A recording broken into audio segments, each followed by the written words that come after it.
There it is, right about.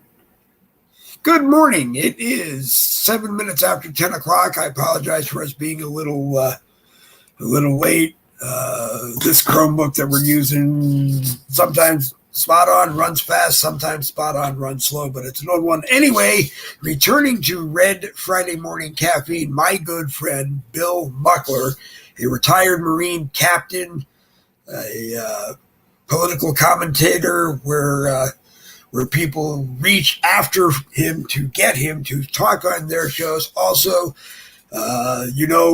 through the Bill Muckler Show group here on Facebook, that Bill did his broadcast for, I think, a year, Monday through Friday. Much harder than most of us who do different times on different days of the week. But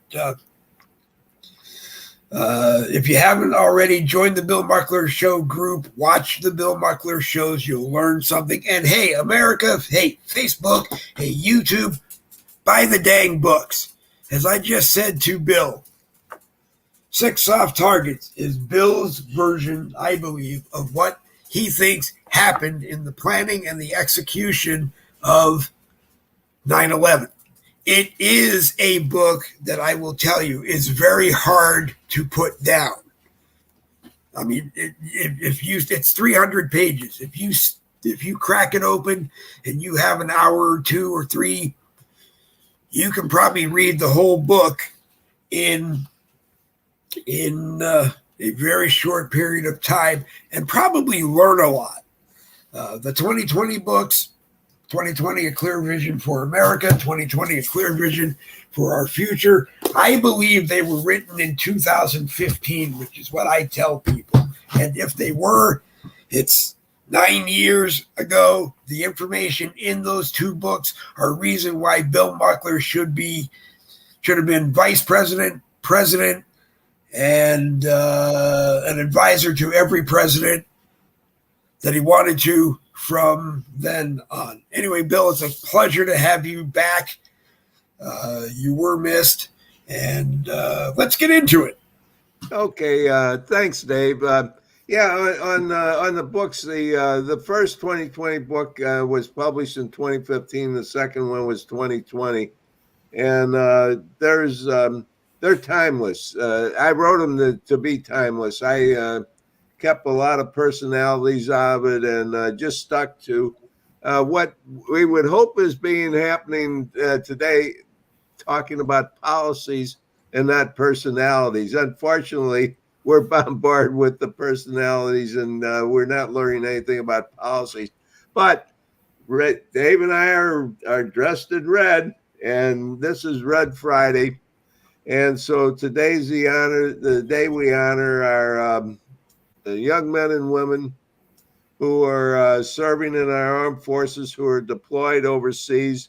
And I pretty much expanded my thoughts on Red Friday to everyone who's on active duty, because they can be deployed in a heartbeat. It's not like when I was in the service where we had 24 hours or 18 hours to get ready to go and get on a ship and go someplace. Now you get on an airplane and you're in the theater of operations within hours. Let's talk a little bit about the military, because I think we need to let everybody know what's going on. The Sixth Fleet, it's part of our Navy, big part of our Navy, important part of our Navy, is deployed in the Mideast, in the Mediterranean, the Red Sea, the Persian Gulf, and so forth. We have a full carrier group there, and we also have the Marine 24th Marine Expeditionary Unit. And these are combat guys. These are the guys that go in and win the battles for you.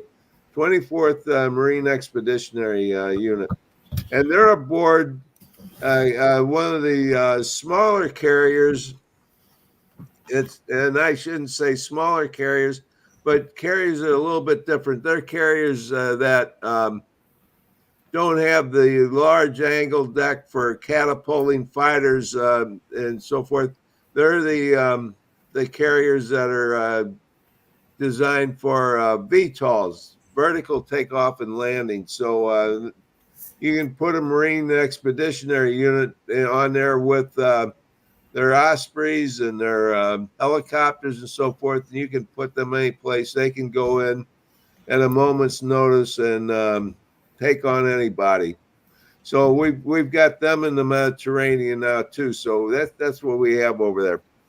The last time we talked, Dave, I seem to think the number I recall was 174 different incidents where Iran and Iran-backed proxies like Hezbollah, Hamas, the Houthis, whoever they are, whatever franchise they're operating under, were attacking our armed forces personnel.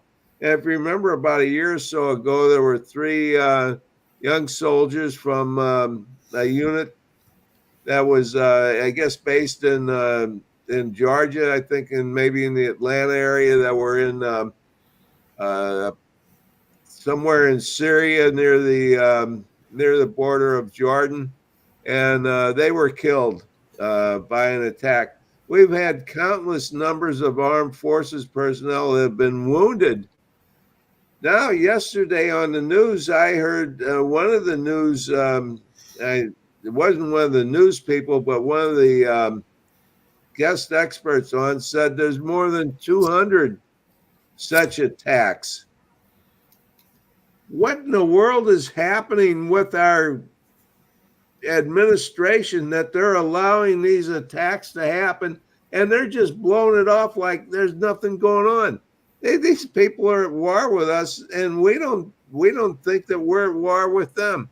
We're like, oh, well, they're just, shooting some stuff off, but that's okay, They can wound us and kill us. That's all right, because they're not marching towards some border or something like that. It's unbelievable that the current administration is so weak and so feckless and so careless in taking care of our young men and women that they're putting in harm's way. In other words, they almost treat our young soldiers and sailors, Marines, airmen like they're sacrifices. This sounds more like the Mayans from 1,000 years ago sacrificing people. Unbelievable what they're doing. So anyway, now let me talk a little bit because Dave, and I'm doing all the talking. That's okay. I want you to talk. People want to hear what you have to say. And I'm writing down questions that at some point we'll bring in as well. That's a new skill that I learned.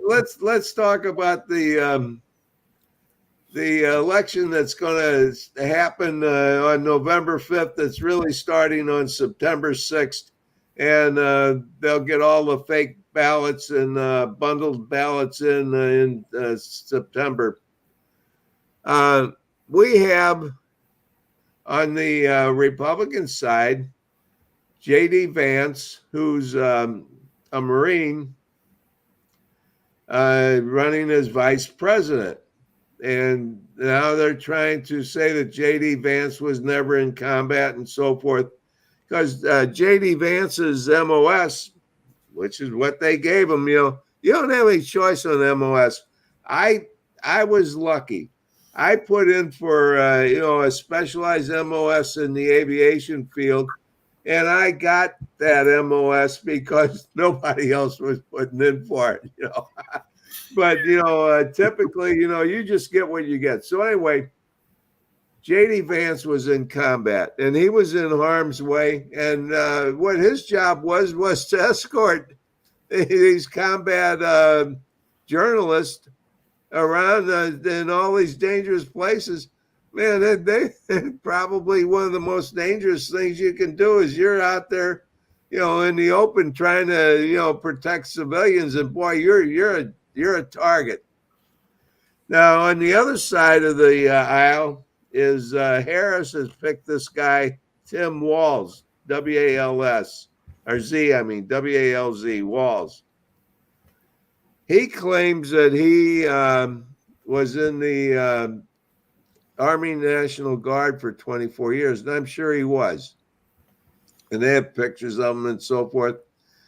This guy is a phony. He's a fake. And let me tell you why I'm saying that.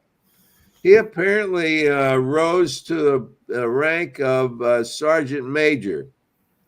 And I saw him talking at one of his fundraising events when he was running for Congress. He's been in Congress for a couple of terms, and he's the Minnesota governor, talking about he carried assault rifles in combat, and he was going to get rid of assault rifles, meaning AR-15s.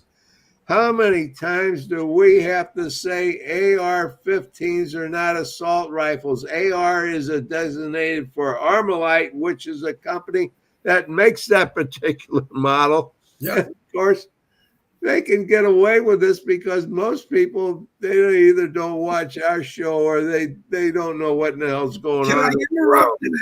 Can I interrupt quickly and ask a similar question?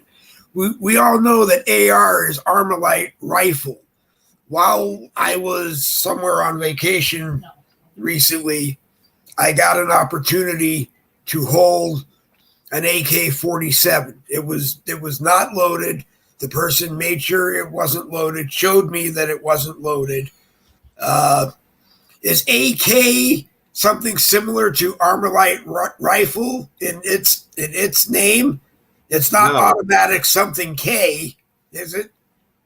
AK-47. If you held it, if you held it and an AR-15, picked up one, picked up the other one, back and forth, the AK-47 is a lot heavier. It's a heavier, larger caliber. It was only AK-47 is not an American rifle.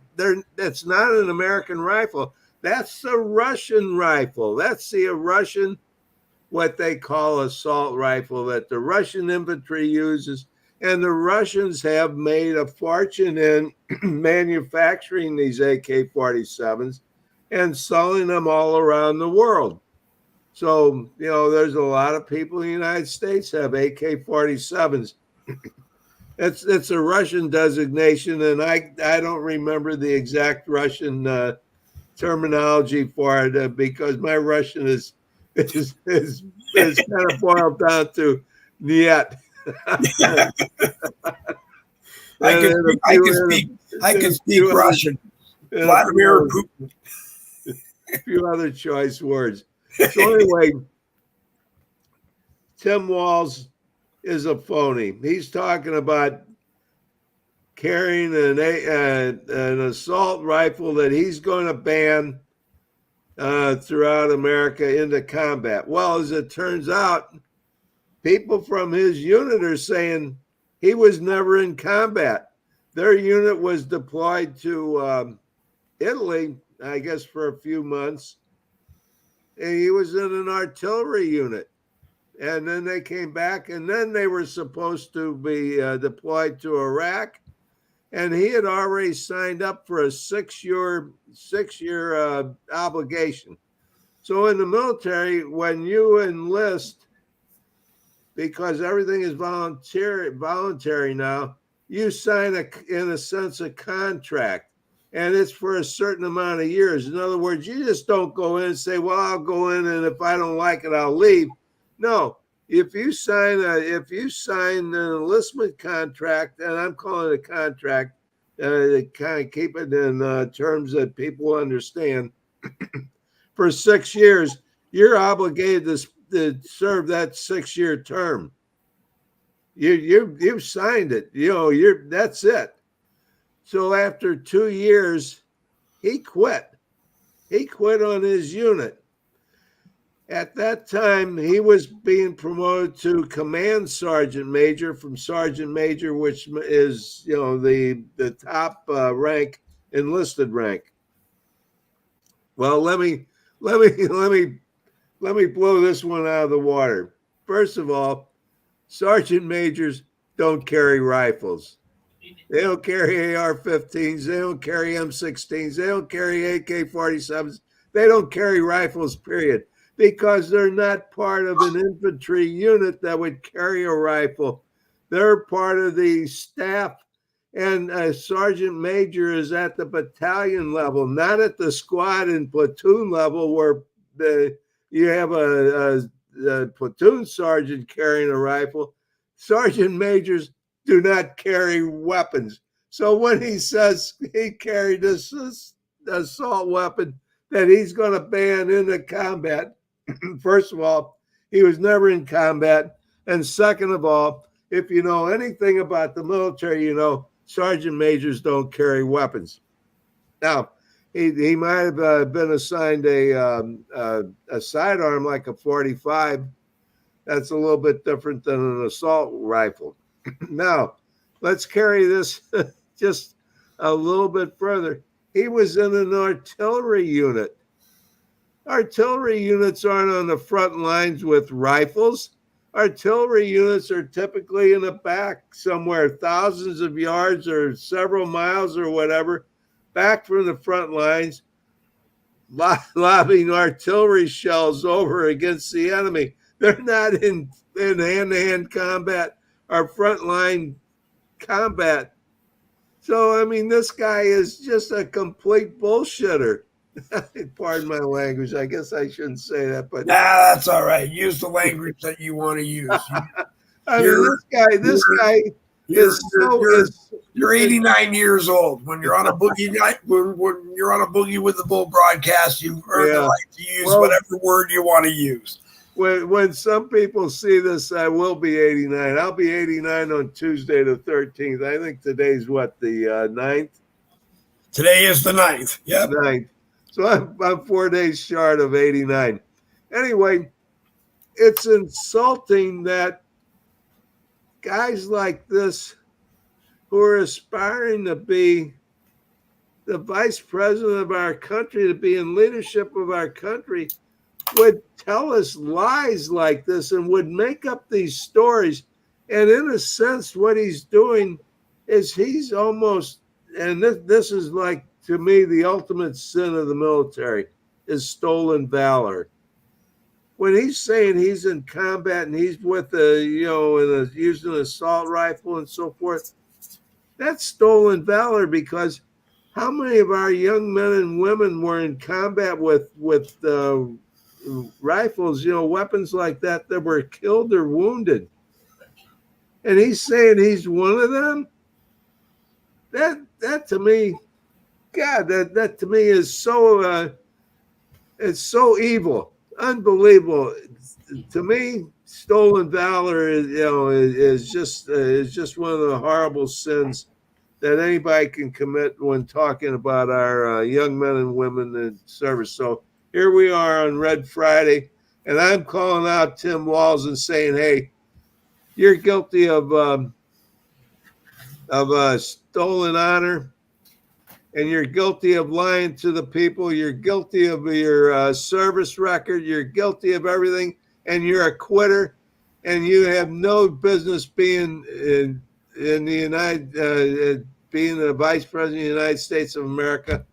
Unfortunately, they'll sell most of the people in this country who are just plain ignorant of all these things, that don't understand them.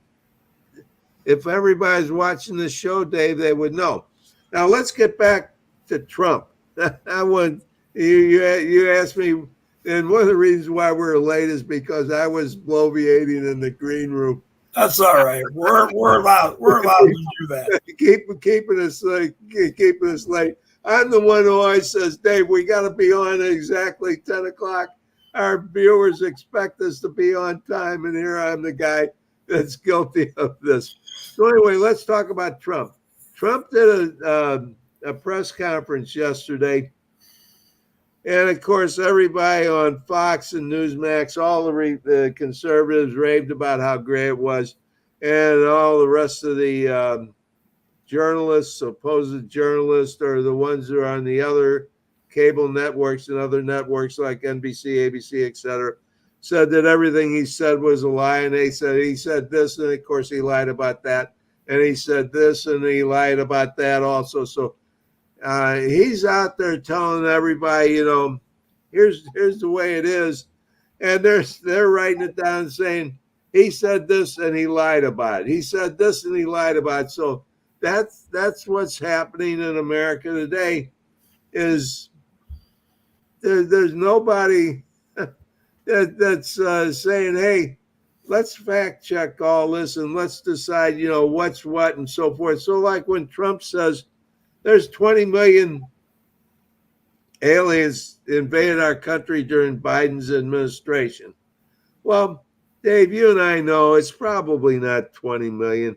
It's probably somewhere between 8 and 12 million. That's probably a pretty good number. So by saying that, if he would just say, and he says nobody knows how many, if he would say that and say, we believe it's somewhere between 8 and 12 million, that's very credible. That's very believable. But when he says there's 20 million people came across the border, of course, he's opening himself up to this fake media who's going to seize on anything they can seize on to say he lied about it. Now, Trump has announced also that he's agreed to debates. He agreed to a debate with Fox on September 4th. Early voting starts on September 6th. So anyway, whatever happens on that debate is not going to influence any votes that happen on September 6th, because those people who are going to vote on September 6th and shortly thereafter, they've already made up their mind. They're voting straight Democrat no matter what. They're D's. So the debate's not going to make any difference. Then there's a debate scheduled for September 10th, and that's with NBC, and one for September 25th, and that's with ABC. And there's CBS, not to be left out, is going to have the vice presidential debate, which is they haven't arrived at a scheduled date for that yet. Now, Trump's agreed to this, and Harris has said she's going to debate him, but she has not committed to this yet. And actually, I don't know how in the hell she can commit to anything, because she's not even nominated yet. They have to have that at their convention, and their convention isn't for another couple of weeks. So what's going to happen between now and their convention? Is she still going to be is she still going to be the presidential candidate? And is Walsh going to be the vice president? I assume so. But here's some rumors that are going around. There's some rumors that Jill is upset. Jill is pissed. Jill Biden is a control freak. She's a power-hungry bitch. You heard it here first, folks. I'm sorry about that, Bill. That she's going to go to the convention, and she's going to make sure that those 14 million people who voted for the delegates for Joe nominate Joe. That the Democrats, Pelosi and Obama and whoever else, stole the Joe's right to run for president. And there may be something to this. I don't know. But anyway, I'm kind of looking forward to seeing if there's going to be any fireworks or not. Probably won't happen, but it could. And if it does, it'll be a lot of fun. This will be one of those where they say, hey, get your Diet Coke and your popcorn ready so you can enjoy the show. Yep. The whole thing about this political arena, it is so phony. It's so disingenuous, and we the people, we're trying so hard to have a good country to live in, a safe country, with a good, strong military that can, cause our adversaries and enemies not to want to have start wars with us. We want to have a closed border. We want to have zero inflation, and zero inflation probably is impossible, but having inflation under 2%, somewhere around 1%, is probably what's needed to have a growth in currency and goods and services and so forth. 9%, 20% is no good. Hey, Dave, I go to the grocery store. I go to Publix. Yep. My late Very wife big here in Florida. Yeah, my late wife retired from Publix, and so we're loyal Publix shoppers. I usually go on Sunday morning because I go to church on Saturday evening. I'm a devout Catholic who goes every Saturday evening, and then Sunday morning I go and I do my shopping for the week. And I used to spend about $60 or so. Now, a lot of people say, oh, geez, our family spends like $200 or something like that. Now, for a while there, it was up to $90 and $100. Now, the last few Sundays, it's been $120 for what I used to get $60 for. It's now cost me $120. And they say, well, there's no inflation. Well, wait a minute. Oh, it's the greedy corporations. Give me a break. Greedy corporations. Corporations are meant to be competitive. They just can't say we're going to charge whatever we think we can get. That's just blather from Pelosi, who they go for the low. How do I say it? The low mentality base that the Democrats have, the low IQ base, the low educated base, that they can blame everything on somebody. Blame it on the greedy corporations. Blame it on the man. We're going to get the man. That's all part of Marxism. That's why I always say the Democrat Party is a Marxist party. I wish Trump would come out and he'd say, well, they're liberal, No, they're not liberal. They're not liberal at all. Liberal would be like Thomas Jefferson. Study history, folks. This is 1848. This is Marx and Engels. Marxism is what they're promoting in the United States. And Marxism and our Constitution are not compatible. They don't work together. You can't have one and you can't have both of them meshed together. You either have one or the other. And they want Marxism. And Dave and I and you all watching, we want our Constitution and we want freedom. Oh, boy. I'm glad to have you back. I really am. I wondered what you did with while you were gone. I hope you were writing things down to be ready for when you came back. But you really don't have to even do that these days because it's the same thing every day. We just have to try to figure out a different way how to tell the same thing when we're on every day. I don't write anything down. I don't have a teleprompter. And Dave, I got to tell you, I'll be very honest with our viewers. I'm an avid reader. I read books all the time, but I struggle to read out loud. I can't read out loud, and I guess because my funny brain is looking down 2 or 3 lines down, all the time from what I'm reading, and I'm ahead, and I get myself, I'm going along fine, and all of a sudden I get myself all twisted up and screw everything up. I cannot read. I don't know how they read off these teleprompters. I've never seen a teleprompter, to read off of one. Everything I talk about on my shows, on this show, it's just coming from that. Yeah. And I attended my Military Officers Association board meeting on Wednesday. And afterwards, we had a meeting of general membership. and usually we try to have a guest speaker. Usually they try to get me to talk. But anyway, we had a guy that came in and talked, and he was a Vietnam helicopter pilot, combat helicopter pilot, flew combat missions in Vietnam, was there during the Tet Offensive, January 31st, 1968. Okay.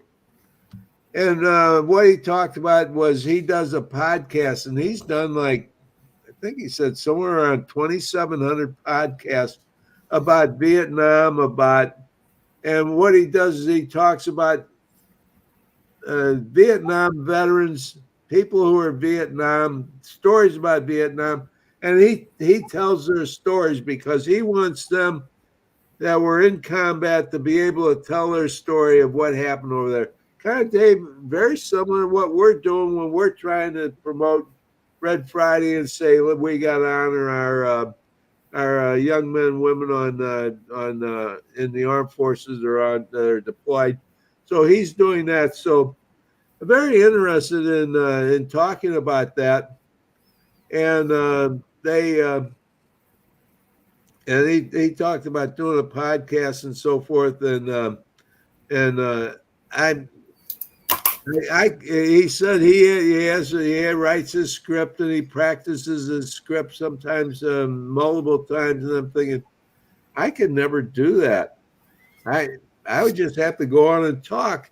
And so afterwards we're talking, and he said I can teach anybody to talk in front of people. It's the thing that the greatest fear that mankind has is talking in front of people.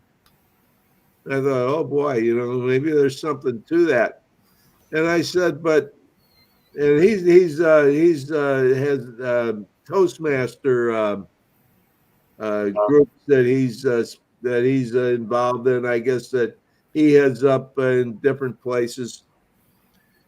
And I just said, well, I talk to people all the time, but I said, for me, I couldn't read anything. I couldn't rehearse a script. I can't do an outline or anything like that. I just talk. I think about what I'm going to talk about before I actually come on. So, Dave, when I come on, I've already been thinking about this all week of what I want to talk about. But I just talk about what I believe that's in my heart and what I feel very strongly about. I don't think you can be too disingenuous if you just speak from the heart. Right. Absolutely. I will, before I kick the mic on, I usually know the points that I'm going to try to reach or keep in a broadcast. And I might speak a couple of sentences on each one before I try to plant in my brain the thought pattern of where to go. But no, I mean, for me, turn the mic on, say what's on my mind, and hopefully people agree with it. And if they don't, they tell me, and most of the time they do. And we just go for it from there. But I mean, the big guys, Bongino, Steve Bannon, Alex Jones, I'm sure they spend lots of money, and they may have script writers who write it up and put it on a teleprompter. I keep one monitor on my desk. This one, I keep it on the left side of me so that it blows up the live chat bigger so I can see it even with my glasses on. Other than that, no, we don't teleprompt, we don't script anybody. We just meet before we go live and have an idea of what we're going to do. And that's what we do. And even if you script yourself, there's no guarantee that something's going to happen, that the topic of conversation isn't going to be us being 7 minutes late or where we're live this morning or, a change that, everybody mark on your calendar. I believe August 13th is Bill's 89th birthday, and make sure you wish him a happy birthday on Facebook. And the best way to wish Bill Buckler a happy birthday on Facebook is go to his profile and buy these 3 books.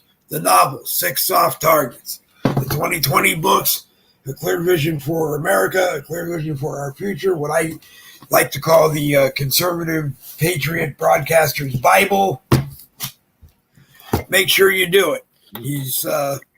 He's asking for a donation on all three. He publishes them himself. That means that he works with someone who actually prints the books. He gets the books. He mails them out to you. Your donation covers the cost of postage. He would like to get a $20 donation for 6 Soft Targets, the first novel. And if you read the book, you're going to start bugging Bill to publish, finish writing, edit, and do whatever he has to do to put out the sequel, follow-up, whatever you want to call it.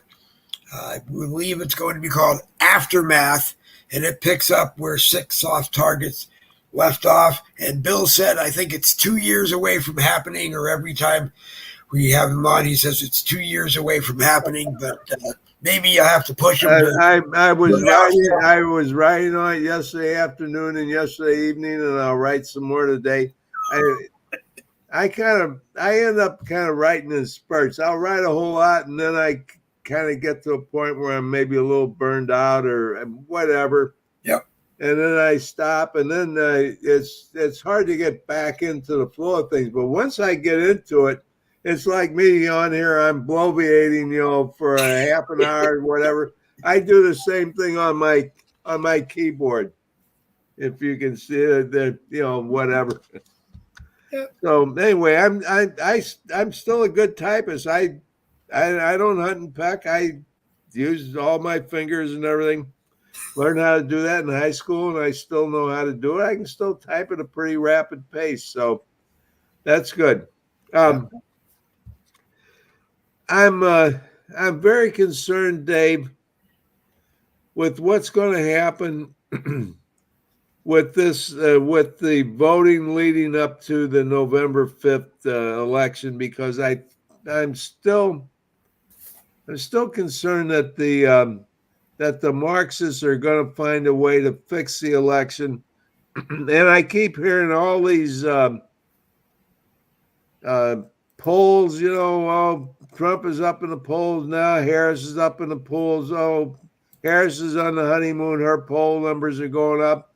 Oh, Harris has got a bump for this. No, Trump's got a bump for that. And I'm thinking, none of that makes any difference. What really makes a difference, if you know anything about our Constitution and our country, is the Electoral College is what decides who's going to win the election.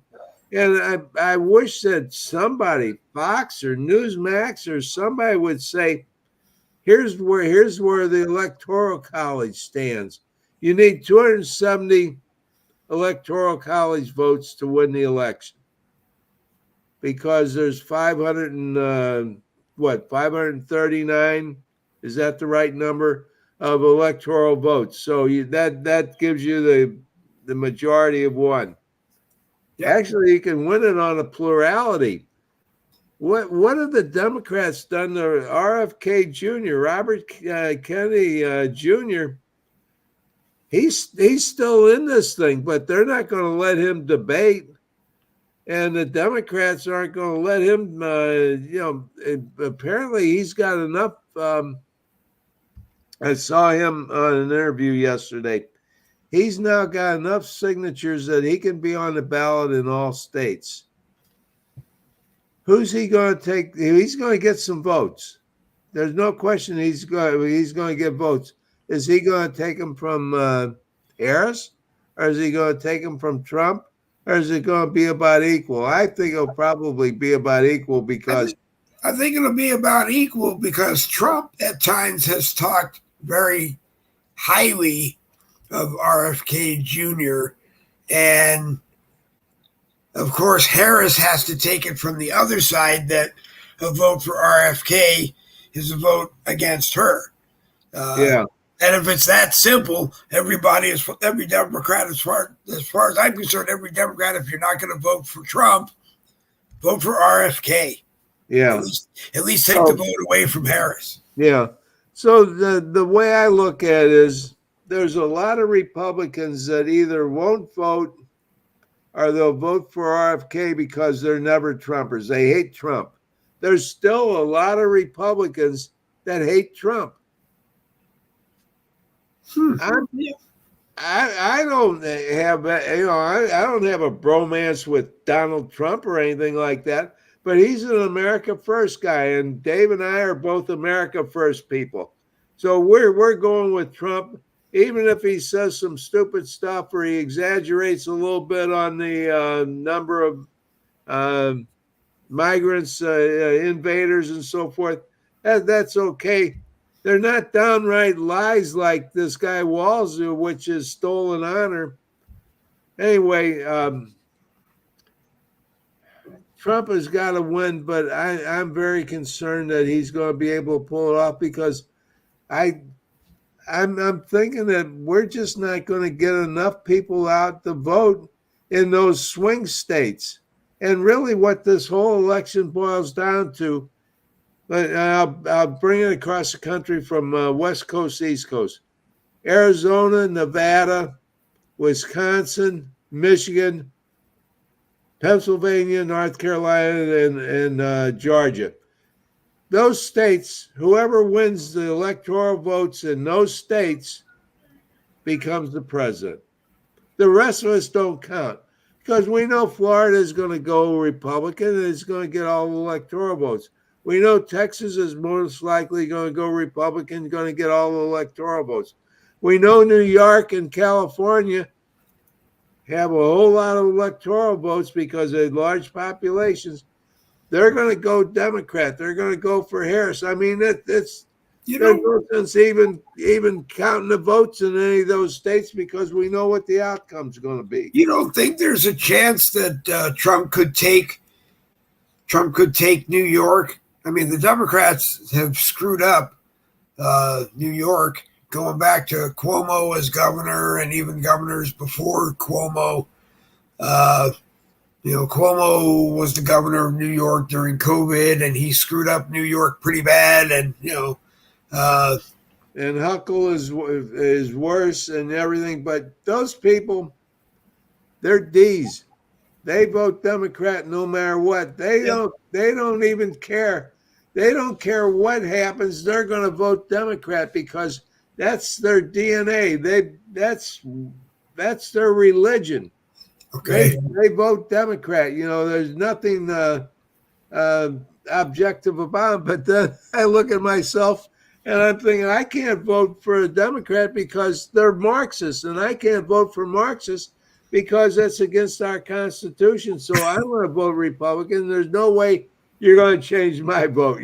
So we're kind of all in the same boat, I guess. There does seem to be, in light of the attempted assassination attempt on President Trump, that now I guess it's moved among some people is that they're afraid that he wins the election, but somewhere between winning the election and inauguration, something might happen and he might not be inaugurated.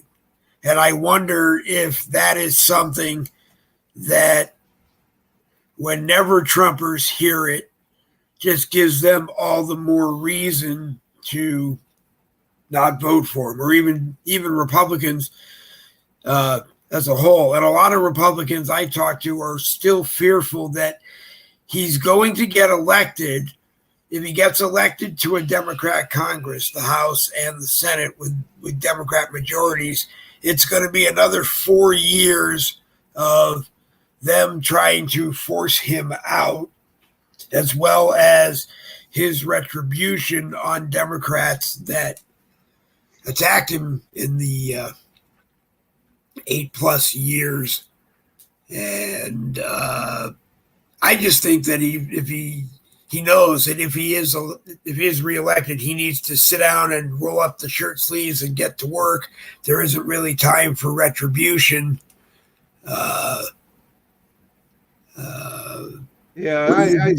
see where you're going with this, Dave, and you're really making a great point, because if Trump somehow is elected, he ends up being elected and inaugurated as president, the chances are pretty darn good that the Republicans are going to lose their slim majority in the House, and they're not going to control the Senate. And so it's going to be nothing but gridlock and constant churning of impeachments. It'll be one impeachment after another. They'll just keep impeaching him. They won't have enough votes in the Senate to convict him, but they'll have this thing going on that'll be completely distracting him, and nothing will get done, and our country will continue to go in decline. I think I made that point pretty good in my book, 6 Off Targets, that were that the people who want to attack us, they look at our country and say, "Hey, these guys are weak; they're in decline." I think I got that point across pretty good in the book, and I think you've probably gotten to that point by now, Dave. In what you told me, where you are, which chapter you're on, and so forth. I am. The next chapter I have is 5, and I'm gonna, over the course of the weekend, I'm gonna sit down with it when I can, and I'm gonna spend more time reading and a little less time preaching the gospel of Dave Glovin on social media, and finding more things to preach the gospel on about. But I really like 6, and unfortunately, I started reading it at a busy time in my life. We were on vacation for a week in Texas, and a 2.5-year-old grandson and a 10-month-old granddaughter look at you and say, "Play with me, do something with me," and you have to do that. And I had to do that. In the book, let me. In the book, this is a novel, but it's a historical novel from the point of view that the people who are going to attack us belong to a religious cult that considers American citizens to be infidels. And they have a certain feeling about us. And in this book, when they're talking about America and Americans and why they want to attack America, they talk about all the reasons why Western civilization is in decline. So there's a lot.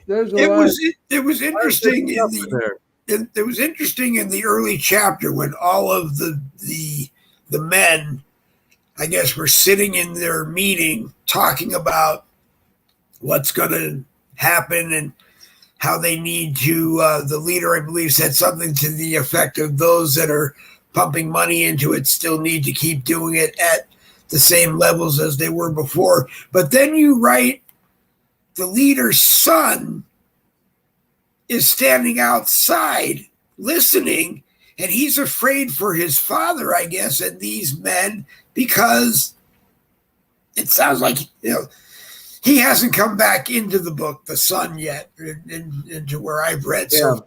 And he'll be, his name is Hassan. He's an ongoing character in the book, and the idea of the book is his father is an evil,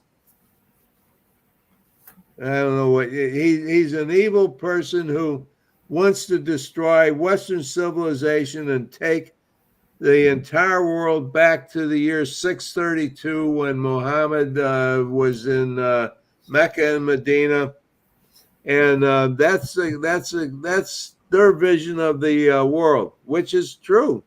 That is that. And his son has seen his father, and his father is a typical, abuses his mother, treats him like crap and everything. And so he sees this, and he's and so he doesn't have anybody except this one buddy of his who worked with the veterans as an interpreter, and this guy sees through all this, and he kind of takes his son under his wing, so to say, And Hassan says, I don't want to see us destroy Western civilization. I don't want to see it. I don't want my father to kill all these people. I think that's wrong. And his buddy agrees with him. And so they contact a veteran that they worked with during the Iraq wars, as he was their interpreter, and says, there's something happening here. There's going to be an attack. And so that puts the whole thing in motion of the veterans who are trying to stop the attack, the bad guys, the radical Islamists who want to make the attack, and then we have the American government in between who say, hey, there's nothing to worry about. We're not going to do anything, because in a sense, they almost want it to happen. And this is just like 9/11, right? We had a lot of people who said 9/11 was going to happen and nobody'd pay attention to them, because then the excuse they'd give was, well, if you can't give us the day and the time and the date, time, and where and when and all that, then it's not credible. We're not going to act on it. The same thing happened in the 1930s, Dave, with Marine Corps and naval intelligence officers who said the Japanese were going to attack us and nobody would listen to them. And guess what happened? Pearl Harbor. So all that is in the book.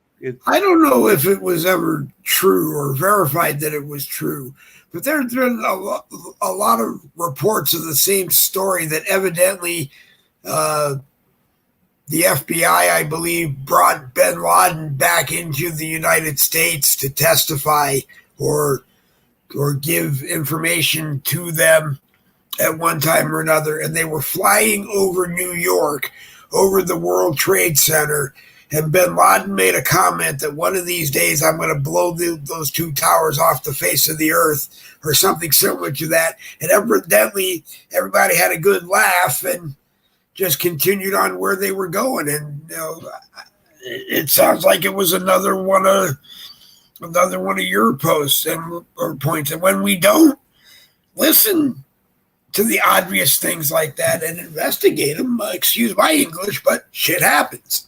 Yep. And the thing about all this is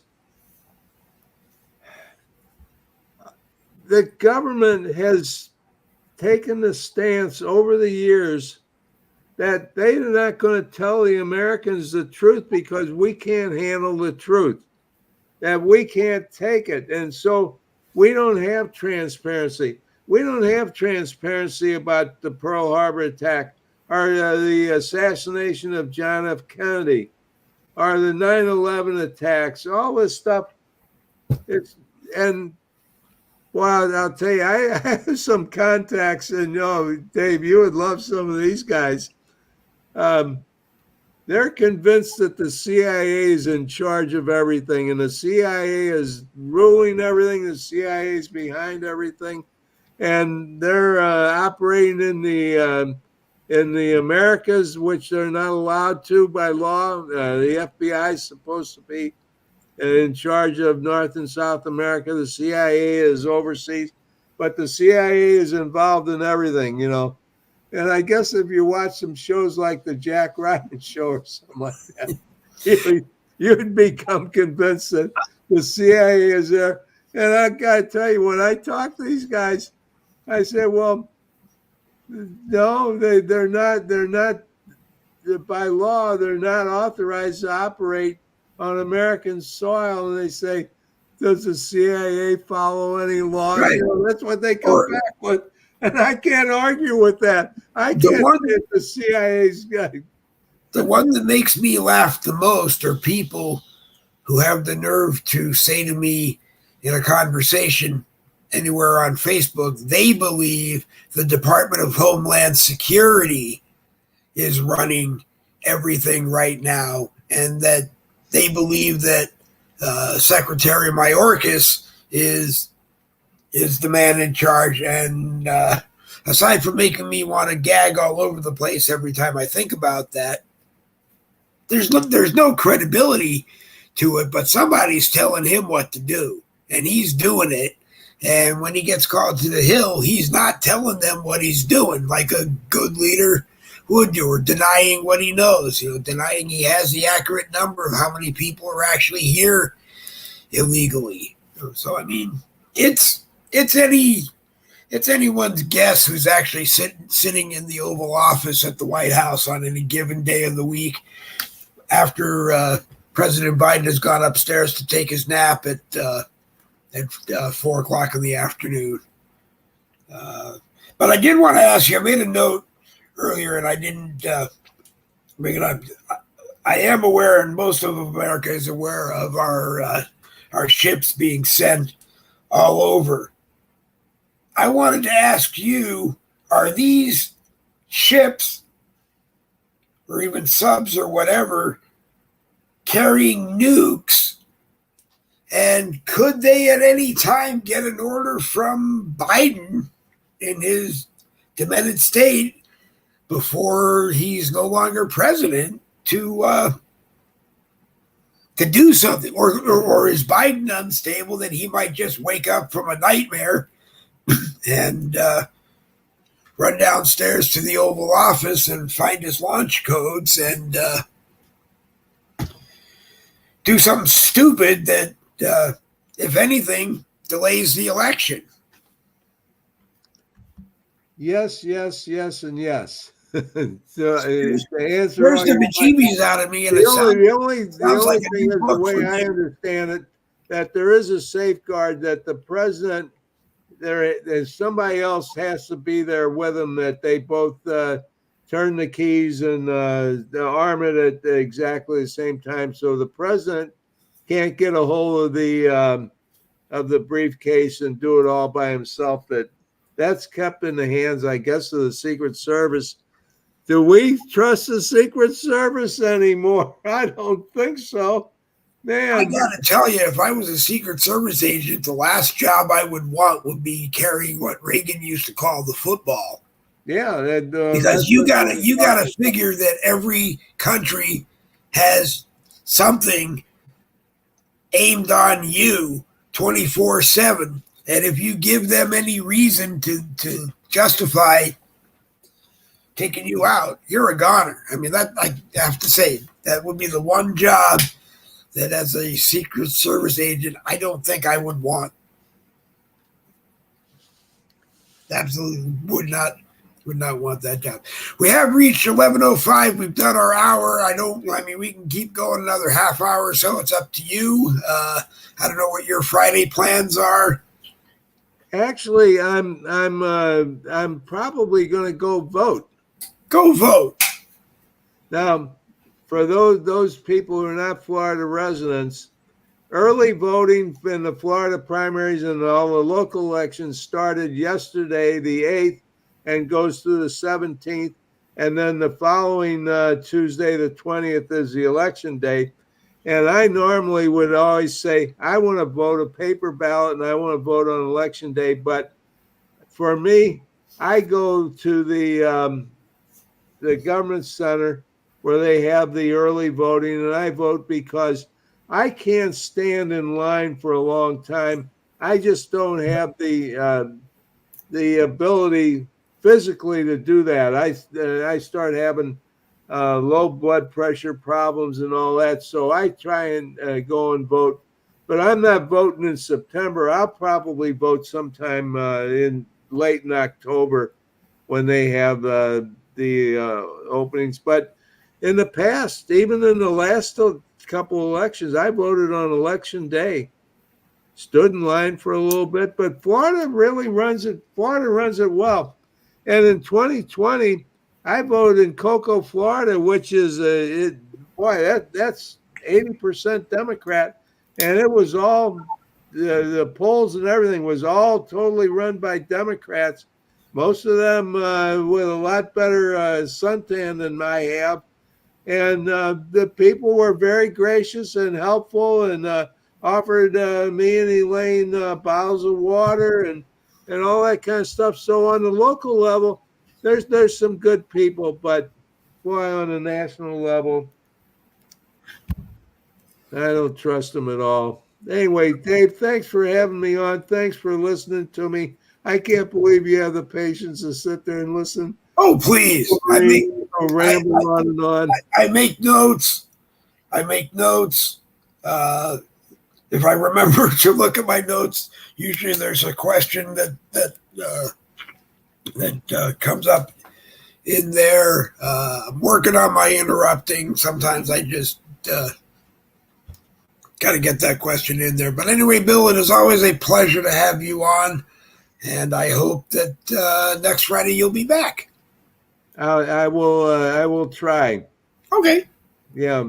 That's the best you can do. On. If something happens during the week, I'll let you know. Okay. Yes. Thanks to everybody for watching. If you're still on, God bless you all, and God bless our America, our United States of America, and God keep our troops, our young men and women safe.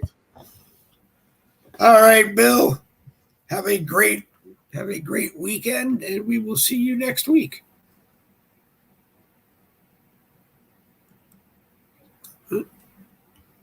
Did we do? Yep, there he goes.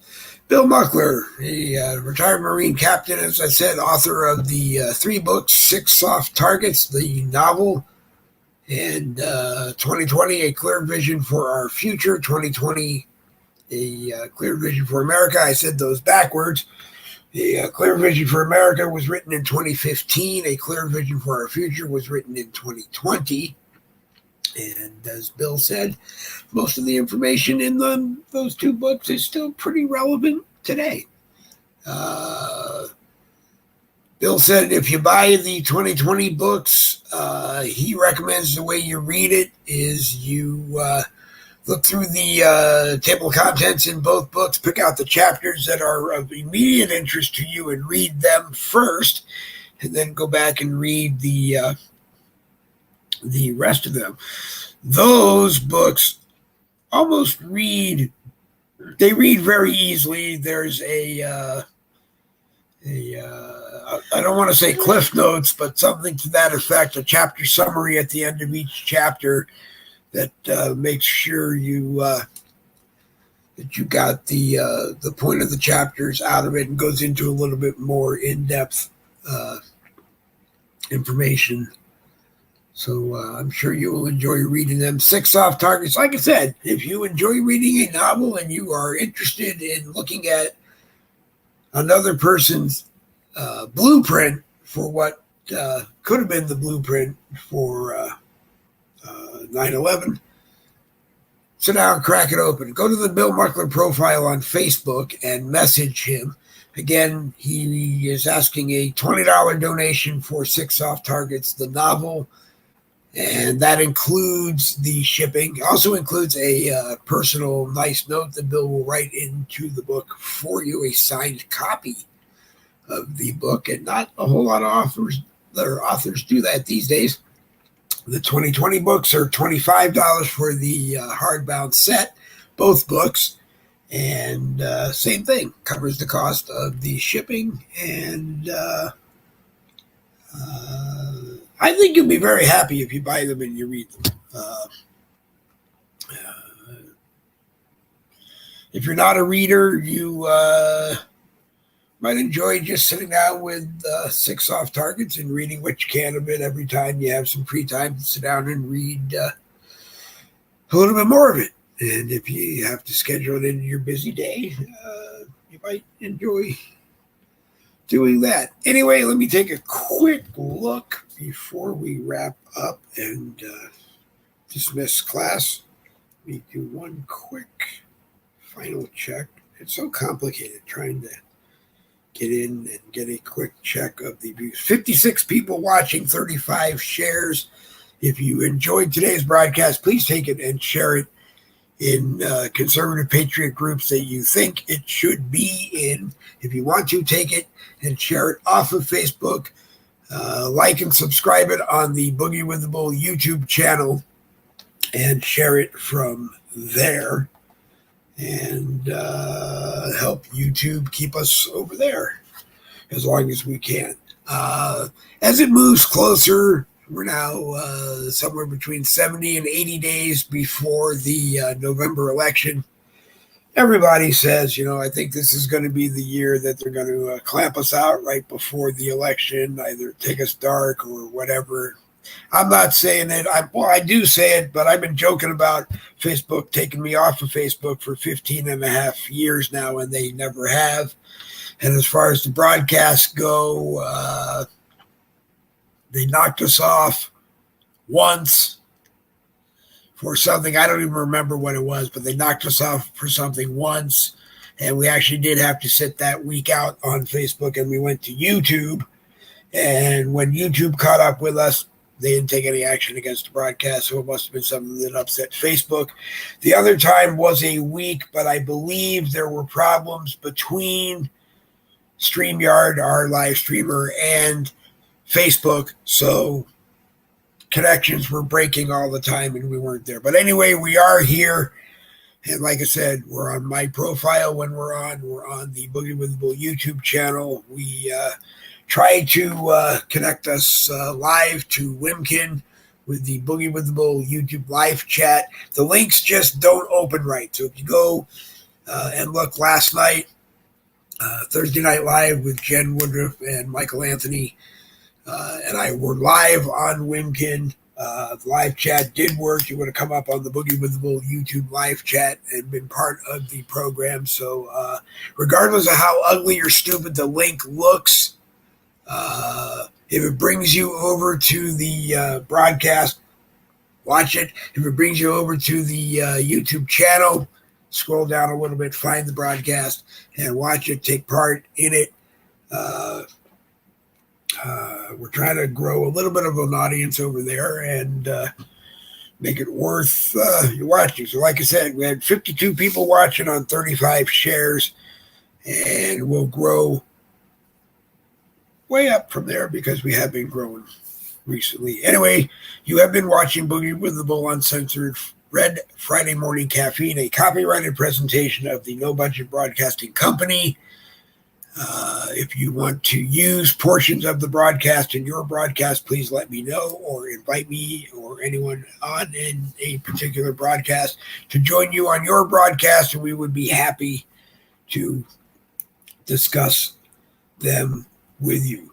Monday morning, 10 a.m. is the next broadcast. I apologize in the closing of Thursday Night Live where I said Monday morning was the next one, but because today was the next one. But Monday morning, 10 a.m., Monday morning caffeine. If you want to be on the broadcast, let me know by 9 o'clock and I'll plug you in. We can have up to 7 other people with me and drink coffee and laugh and get out whatever information that we need to. And the same on Wednesday morning at 10 a.m., new panel openings. Anybody that wants to be a part of the broadcast. Otherwise, I have to do it myself, and you got to listen to me for an hour by myself, and that's not always as entertaining as it used to be. Please remember that Bill Muckler's birthday is August 13th. He'll be 89 years old on that day. Make sure you go to his page and wish him a happy birthday. Please. Very dedicated guy, Marine Corps captain, a entrepreneur, had a consulting business.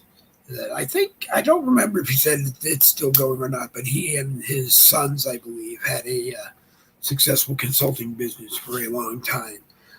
You saw the Bill Muckler shows Monday through Friday for about a year. Go to the Bill Muckler Show group over here on Facebook and join the group, watch the broadcast, even share the broadcast. And if you have questions, go to Bill's profile on Facebook and ask him a question. And he'll most of the time get back to you and answer it. Anyway, make sure you're registered to vote. Again, don't care how you're registered to vote or who you're going to vote for, but go out, make sure you're registered to vote only once, don't vote often.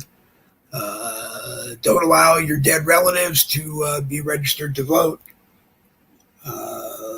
Unless at the seance they tell you how to vote for them. But anyway, it is what it is. probably one of the most important elections of our lives. It will be one of the elections that I think in the future will be taught in homeschools when it comes time to teach politics and elections, as well as in the public schools. I think it will be in civics or American history, whatever you want to call it these days. I think there will be a desire to teach it. And when you get up to college, you'll probably be in political science. Probably one of the elections that we talk about for a long time, because it did shape our country, did shape our history. But anyway, I'm rambling now. It's 11:18. We've done our 1 hour and a little bit more. I believe Michael Anthony is going live tonight. I don't know what time, or I know that Michael Anthony is going live. I don't know if it is tonight, but pay attention to the Michael Anthony page. Become his Facebook friend. You'll get notifications when he is live. Yes, as Michael did clarify yesterday, he has a second page, the second profile. And if you get an invitation, it is from him. And if you're not sure, message him and have him confirm it for you. But if you do get an invitation, accept it and know that it is him. And on that note, it's too late for breakfast. I'm not sure if I want brunch. I haven't had much of an appetite lately the last couple of days. But remember, you got to eat. There's more to life than just drinking coffee, which is a terrible thing to say for a guy that hosts you want to be well caffeinated broadcast. Anyway, I'm Dave Blowin. You're on. Thank you for the privilege of letting me abuse your time. Double V's for victory. This Boogie with the Bull broadcast is going to come to an end. Say a prayer for the Chromebook for the rest of the day. Got a lot of stuff to do on Facebook. If you get an invitation from one of your friends to join the new group, Patriot Force, please do me a favor when you see it. If you're going to join, accept it right away. If you're not going to join, decline it right away. If you change your mind and you want to come back and join it, that is great. But the problem is we have a group that is just under 400 people in like 2.5 days, with just under 3,900 people on the invited member list, most of which probably aren't going to join the group anyway. There's a lot of deleting people that got invited. Do me a favor, when you get invited to our groups or a group that I'm an admin in, do me one favor. Do not invite your entire friend list. Even if everyone on your friend list is a conservative, patriot, Republican, do not invite everyone on your Facebook friend list at one time. Invite, I don't care, 100 of them that you know are going to join the group right away. Once they join, invite another 100. It just helps us so that we don't have a 3,900 member invite list all of a sudden that we have to just either go through and weed people out or pay a lot of attention to the Chromebook 3 that we're using right now, because the Chromebook 2 decided it wanted to be retired, is just not up to it. It's slow and it just takes forever to do a lot of things that we have to do when we form new groups. But join Patriot Force, become a member, and be active in the group news feed. If you share into a bunch of political groups on Facebook, share into Patriot Force. It's open season for Trump trolls. Join the group, state your case. Eventually, either someone in the group or a majority of members of the group will ask that you be removed if you're a Trump troll, and you will be, but you get your opportunity going into the election to be a Trump troll. If you join a group of ours, because we have so many now that I don't remember which have questions and which don't, we're going to make it required that you answer all of the questions in order to get placed on the invited member list. And if you don't, well, then you won't get on the invited member list, and you'll just have to wait until you decide to answer all the questions. Usually, if I put questions up, there's no more than 3, and 2 of them require you to write a simple sentence, and the last one usually requires you to just type a 1 or 2 word answer. Like, will you follow the rules? Yes or no. Make sure if you say that you will follow the rules, that you do, because I have admins and moderators who, if you're not following the rules, they will bounce you from a group. And we don't want to do that. Okay, we really don't want to do that.